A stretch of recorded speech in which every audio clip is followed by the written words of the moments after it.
Почитувани граѓани и почитувани представници на медиумите, изминатиот месец сме сведоци на една огромна криминална афера која ги тресе темелите на важни државни институции и ја доведува под прашање уште повеќе од досега довербата на граѓаните во нас, политичарите и во сопствената држава.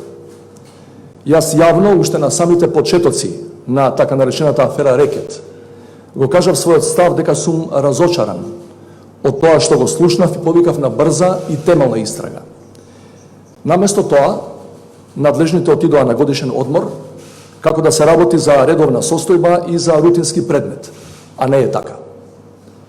Аудио и видео снимките, кои се споделуваат на медиумите изминативе денови, предизвикуваат длабоко разочарување кај сите граѓани, а особено кај оние кои со години и под сена на постојани притисоци и закани од поранешната власт, протестираа секојдневно барајќи правда. Револтот кај граѓаните е огромен и сосема оправдан. И јас, како граѓанин, како човек, не како председател, сум разочаран што се изневерени и моите очекувања. И тоа најмногу од луѓето од кои очекувавме да се борат за правна држава.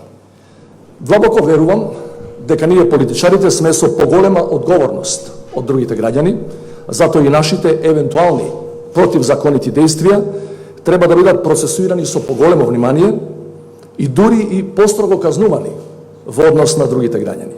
Во оваа смисла очекувам зголемен мониторинг и од вас, медиумите, и при тоа треба да ни биде помалку битно кој ги набавил или кој ги дистрибуирал снимките од тоа дали содржината на разговорите е вистинита или не. При тоа барам од медиумите, се разбира, без да се нарушува слободата на јавно информирање, внимателно да ги проверуваат информациите пласирани од различни страни, затоа што лажните вести немаат за цел да ја информираат македонската јавност, туку да ја подкопаат вербата на граѓаните во правдата и во државните институции.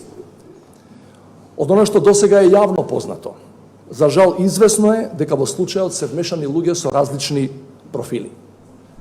Во неодамна објавените аудио снимки се слушаат гласови на бизнисмени, дури и на обвинителка, се споменуваат имиња на истакнати личности. Одговорност, повторувам, мора да има и по хоризонтална и по вертикална линија.